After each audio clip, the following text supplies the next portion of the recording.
Hello friends. और आज के इस लेक्चर में हम लोग क्लास 9 सीबीएसई फिजिक्स के चैप्टर 11 के एक और नए टॉपिक के बारे में बात करने वाले हैं जिसका नाम है पावर। थर्ड नंबर का टॉपिक है जिसका नाम है पावर और इसी को हम लोग रेट ऑफ वर्क भी कहते हैं। और आज की इस लेक्चर में हम लोग पावर से रिलेटेड हर उस पॉइंट को कवर करेंगे जो आपके एग्जाम के पॉइंट ऑफ व्यू से इम्पॉर्टेंट है। तो सबसे पहले हम लोग रेट ऑफ वर्क या फिर पावर का डेफिनेशन देखेंगे कि यदि आपको एग्जाम में इसका डेफिनेशन पूछे तो आप क्या लिख के आएंगे। उसके बाद हम लोग बात करेंगे पावर, फोर्स और वेलोसिटी के बीच का रिलेशन क्या होता है। उसके बाद हम लोग बात करेंगे कमर्शियल यूनिट ऑफ एनर्जी की। उसके बाद हम लोग बात करेंगे difference between power and energy के बारे में। तो चलिए सबसे पहले पावर का डेफिनेशन समझ लेते हैं कि पावर होता क्या है। तो यहाँ पे लिखा हुआ है the rate of doing work by a body is called its power. किसी भी बॉडी का जो काम करने का जो दर होती है, काम करने का जो रेट होता है, उसी को हम लोग उसका क्या कहते हैं, पावर कहते हैं। या इसी को दूसरे तरीके से ऐसा बोल सकते हैं the amount of work done by a body per unit time is called its power. कोई भी बॉडी जो है यूनिट टाइम में जितना काम करता है तो उसी काम के अमाउंट को ही हम लोग क्या कहते हैं, पावर कहते हैं। या फिर हम लोग बोल सकते हैं पावर जो है अमाउंट ऑफ वर्क डन, और उस वर्क को करने में जो टाइम लिया गया है बॉडी के द्वारा उस टेकन टाइम के रेशियो के इक्वल होता है। या इसी को बोल सकते हैं यूनिट टाइम में किसी भी बॉडी के द्वारा किए गए काम को, वर्क को ही क्या कहते हैं, पावर कहते हैं। तो इस प्रकार से इसके इस डेफिनेशन को याद रखिएगा। Power is equal to amount of work upon taken time. इसी को मैथमेटिकली हम लोग ऐसे लिख सकते हैं, पावर को P से रिप्रेजेंट करते हैं, अमाउंट ऑफ वर्क को W से रिप्रेजेंट करते हैं और टाइम को T से। तो इस प्रकार से पावर को हम लोग मैथमेटिकली ऐसे लिख सकते हैं P is equal to W upon T। और अगर मैं इसकी SI यूनिट की बात करूं पावर की तो वो होता है वाट। और याद रखिएगा 1 watt is equal to 1 joule per second होता है। क्यों? क्योंकि वर्क को जूल में मेजर किया जाता है और टाइम को सेकेंड में। तो 1 वाट इज इक्वल टू क्या होता है, 1 जूल पर सेकेंड होता है। ठीक है। और वही चीज़ यहाँ पर लिखा हुआ है P is equal to W upon T। W को हम लोग जूल से मेजर करते हैं, T को टाइम से। तो इस प्रकार से हम लोग इसको क्या लिख सकते हैं, जूल पर सेकेंड लिख सकते हैं। अच्छा, एक चीज़ और याद रखिएगा, पावर जो है एक स्केलर क्वांटिटी होती है क्योंकि इसके पास केवल मैग्नीट्यूड होता है, डायरेक्शन नहीं होता है। पावर एक स्केलर क्वांटिटी होती है। और अगर मैं इसके डायमेंशन की बात करूं तो चूंकि हमको पता है 1 जूल पर सेकेंड, जो जूल है इसको हम लोग लिख सकते हैं न्यूटन मीटर और सेकेंड वैसे ही है। और 1 न्यूटन को हम लोग लिख सकते हैं किलोग्राम मीटर पर सेकेंड स्क्वायर लिख सकते हैं। और ये वाला मीटर जो है वो वैसा ही है। ठीक है। 1 न्यूटन को हम लोग क्या लिख सकते हैं, किलोग्राम मीटर पर सेकंड स्क्वायर लिख सकते हैं। और जब हम लोग इसको सॉल्व करेंगे तो ये मीटर का मल्टीप्लाई इससे हो जाएगा तो ये किलोग्राम मीटर स्क्वायर पर सेकंड स्क्वायर हो जाएगा। अच्छा, ये सेकंड स्क्वायर का मल्टीप्लाई इससे हो जाएगा तो ये सेकंड का क्यूब हो जाएगा। तो इस प्रकार से 1 जूल पर सेकंड को हम लोग क्या लिख सकते हैं, किलोग्राम मीटर स्क्वायर पर सेकंड का क्यूब हो जाएगा। तो यहाँ से हम लोग इसका डायमेंशन लिख सकते हैं। किलोग्राम का मतलब होता है मास, और मास केवल एक ही मास है। और एम का मतलब होता है मीटर, मीटर जो कि लेंथ का यूनिट है इसलिए एल के पावर में 2। और सेकंड क्या चीज़ है, टाइम है। तो टाइम के पावर में क्या आ जाएगा, -3, क्योंकि ये रेशियो में है, ये ऊपर जाके माइनस हो जाएगा। तो हमको पावर इज इक्वल टू क्या मिल जाएगा, mL² T-3। इसी को कहा जाता है पावर का डायमेंशन फॉर्मूला। अब चलिए आगे हम लोग बात करते हैं relation between force, power and velocity के बारे में। तो चूंकि अभी अभी हम लोगों ने देखा कि पावर का डेफिनेशन होता है P is equal to W upon T, और ऑलरेडी हम लोग को पता है वर्क डन जो होता है फोर्स और डिस्प्लेसमेंट के मल्टीपल के इक्वल होता है। और हम लोग को ये भी पता है जो वेलोसिटी होता है वो डिस्प्लेसमेंट के और टाइम के रेशियो के इक्वल होता है। तो यहाँ से हम लोग क्या करते हैं, W को रिप्लेस कर देते हैं तो P is equal to FD upon T मिल जाता है। और यहाँ पर D अपॉन T को किससे रिप्लेस कर देते हैं, वेलोसिटी या फिर स्पीड से रिप्लेस कर देते हैं। तो हमको मिल जाता है power is equal to force into velocity. या इसी को हम लोग लिख सकते हैं power is equal to force cross velocity. तो इसी को कहा जाता है रिलेशन, किसके किसके बीच का रिलेशन, पावर, फोर्स और वेलोसिटी के बीच का रिलेशन। अब चलिए हम लोग कमर्शियल यूनिट के बारे में बात करते हैं। तो कमर्शियल यूनिट क्या होता है, तो जैसे कि आप सभी को पता है एनर्जी को हम लोग किससे मेजर करते हैं, जूल से मेजर करते हैं।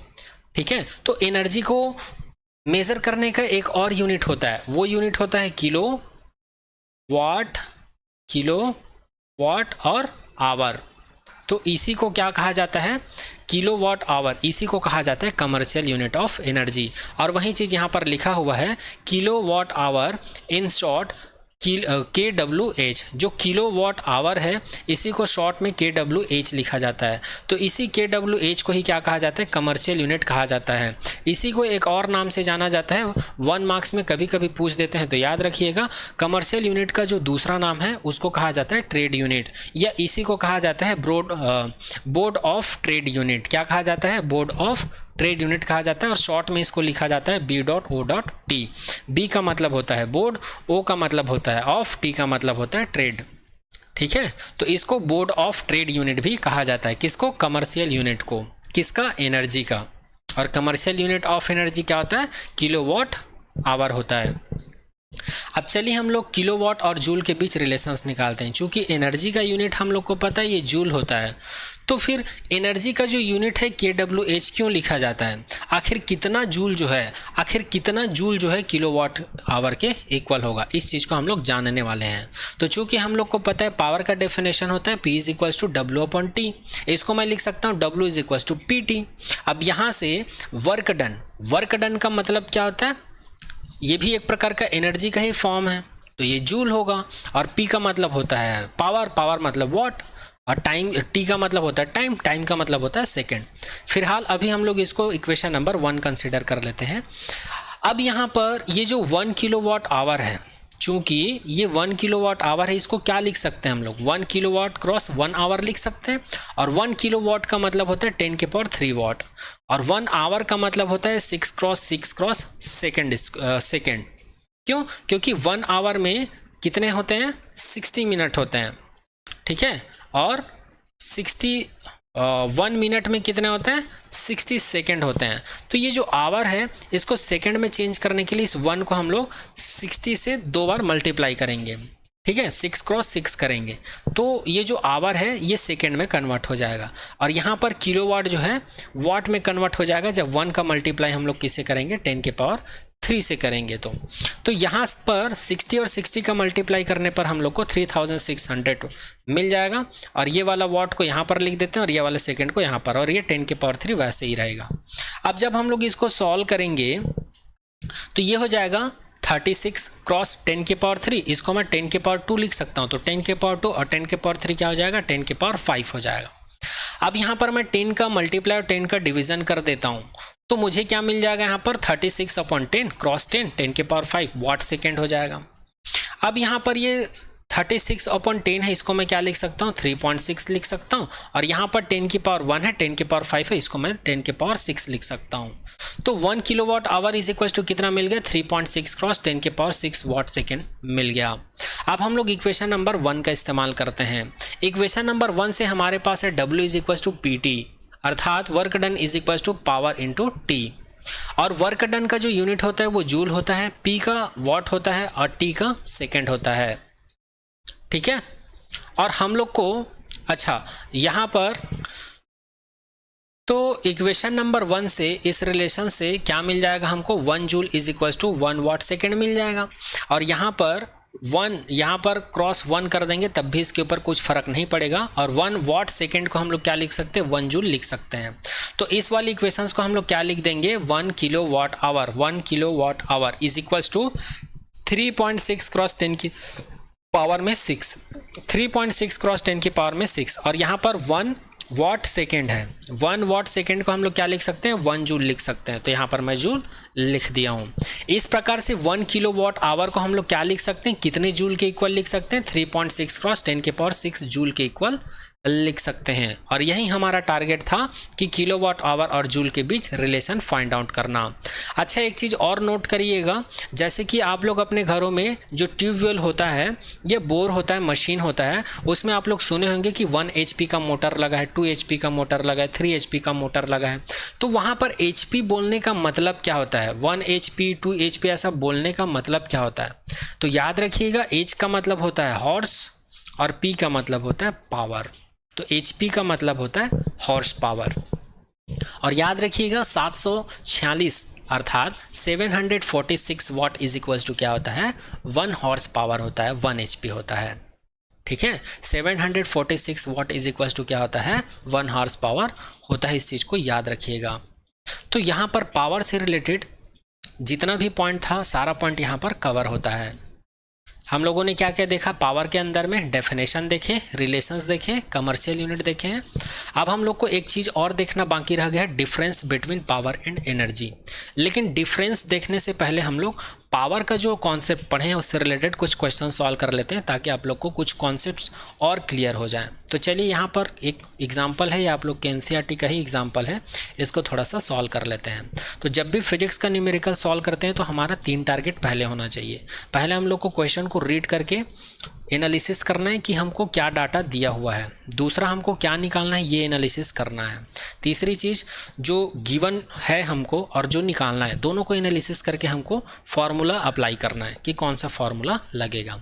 तो सबसे पहले हम लोग गिवन डाटा लिख लेते हैं। तो हमको दिया क्या है, सबसे पहले 2 लड़की का नाम है ए और बी, ठीक है। 2 गर्ल ईच ऑफ वेट, हमको वेट दिया हुआ है, वेट का मतलब होता है W, ये हमको दिया हुआ है 400 न्यूटन, किसका, पहली वाली लड़की का।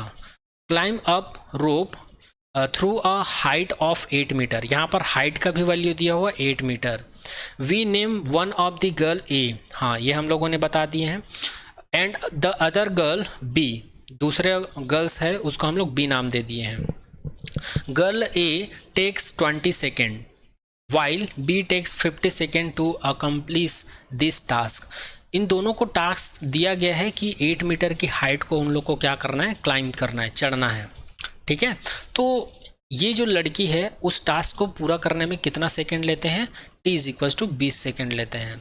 और ये कितना टाइम लेती है, अच्छा इसका भी वेट दिया होगा यहाँ पर 2 गर्ल्स, अच्छा दोनों का वेट सेम है, दोनों का वेट क्या है, सेम है, यहाँ पर 400 न्यूटन आ जाएगा। और ये कितना टाइम लेती है इस हाइट को चढ़ने में, t is equal to 50 second लेती है। What is the power expend by the each girl, तो हम लोग को ए गर्ल के लिए पावर फाइंड आउट करना है और दूसरे वाले गर्ल्स के लिए भी पावर फाइंड आउट करना है। तो ये हमारा टारगेट है। तो पहली चीज़ हम लोग को पावर निकालने के लिए क्या क्या डाटा चाहिए रहता है, W/T। यहाँ पर W का मतलब है वर्क डन, यहाँ पर W का मतलब है वेट, ठीक है। तो इसको मैं स्मॉल w बना लेता हूँ ताकि समझ में आए। और W इज इक्वल टू हम लोग को पता है F इंटू D/T होता है, क्योंकि यहाँ पर वर्क डन नहीं दिया था तो ये डाटा को चेंज कर रहा हूँ मैं।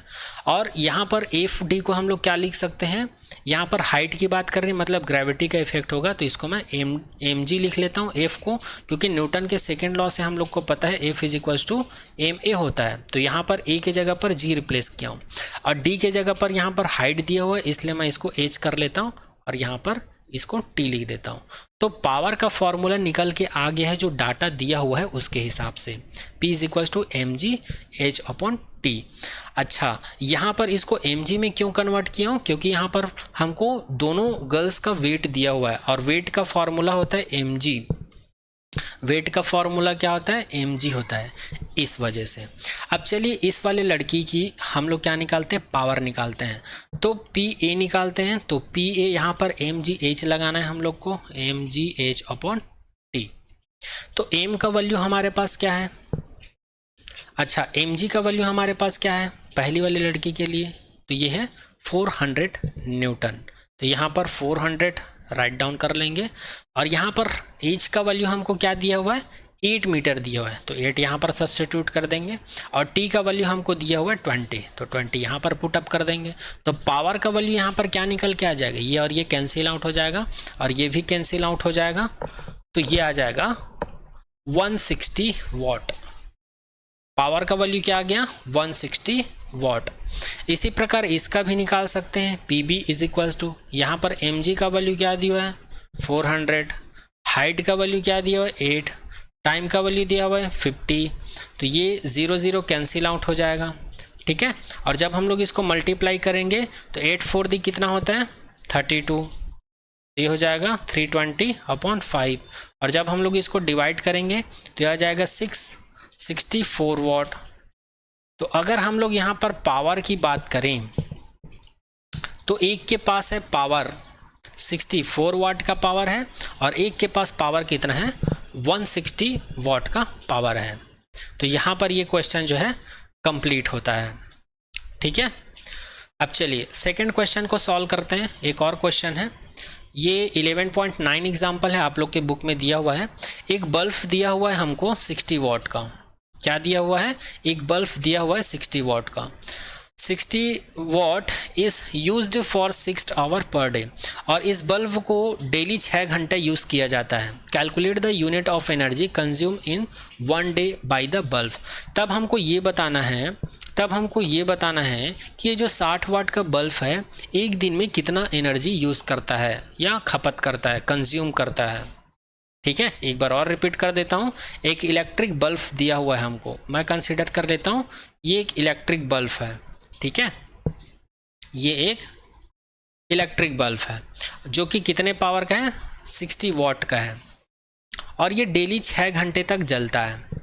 तब हमें बताना है कि कितना एनर्जी खपत करता है एक दिन में, 1 डे का बताना है।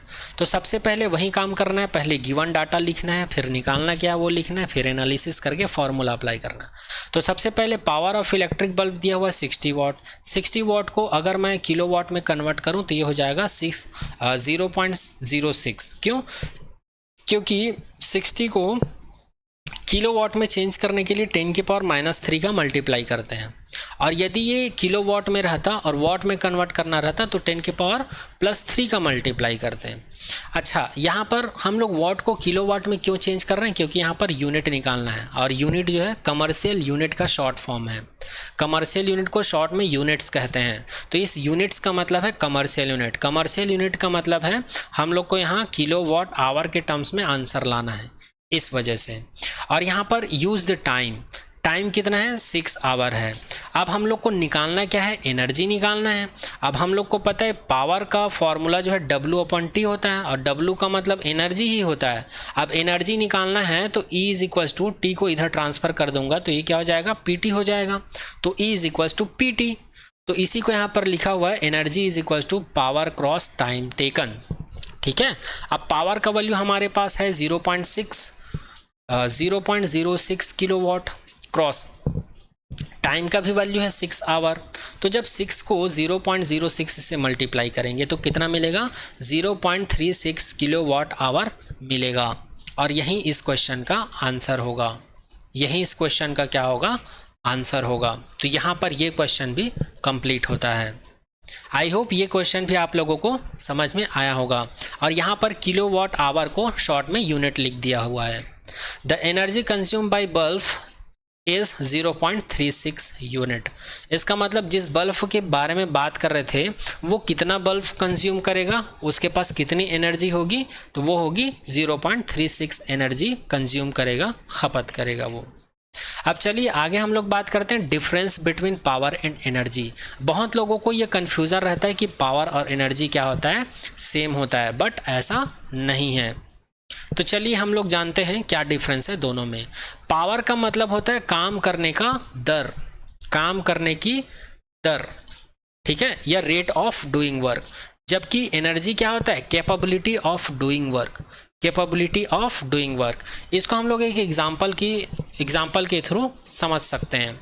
जैसे कि एक लड़का है, ठीक है, और ये एक लगेज है। इस लगेज को ये कितनी बार उठा सकता है? ठीक है, रेट ऑफ डूइंग वर्क का मतलब ये है, जैसे कि मैं इसको टाइम दे देता हूँ 2 सेकेंड, तो 2 सेकेंड में हम लोग कंसिडर कर लेते हैं ये इसको 2 बार ऊपर नीचे कर सकता है उठा के। तो ये इसका क्या हो गया? पावर हो गया। वहीं ये एनर्जी कब कहलाता?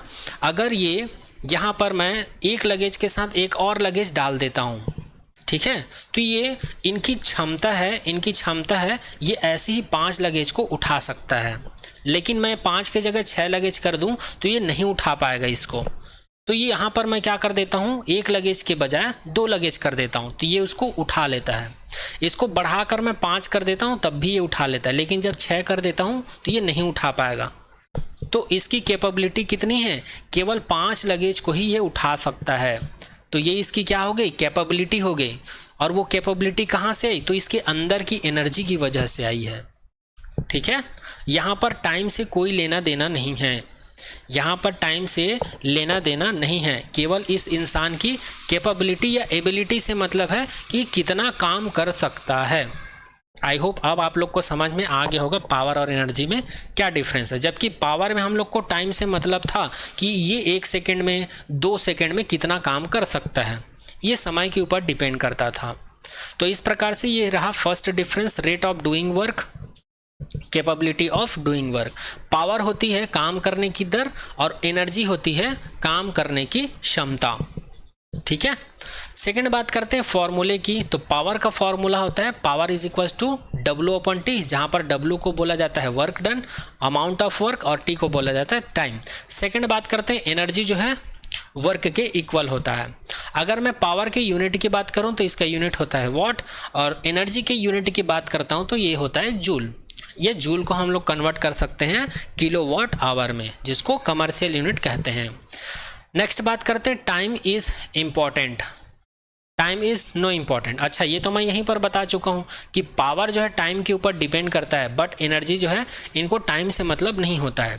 इनको किससे मतलब रहता है कि वो आदमी कितना काम कर पाएगा, उससे मतलब रहता है। उसकी एबिलिटी या कैपेबिलिटी के ऊपर, कैपेबिलिटी से मतलब रहता है या उसके ऊपर डिपेंड करता है। ठीक है, तो यहाँ पर पावर और एनर्जी के बीच डिफरेंस भी कंप्लीट होता है। अब चलिए इसी के साथ, इसी टॉपिक के साथ ये पूरा चैप्टर जो है कंप्लीट होता है थ्योरी पोर्शन। अब इसका जो एग्जाम्पल या एनसीईआरटी का जो प्रॉब्लम बच गया है उसको हम लोग आने वाले नेक्स्ट लेक्चर में करने की कोशिश करेंगे।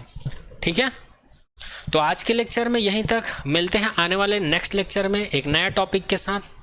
Thank you so much to all.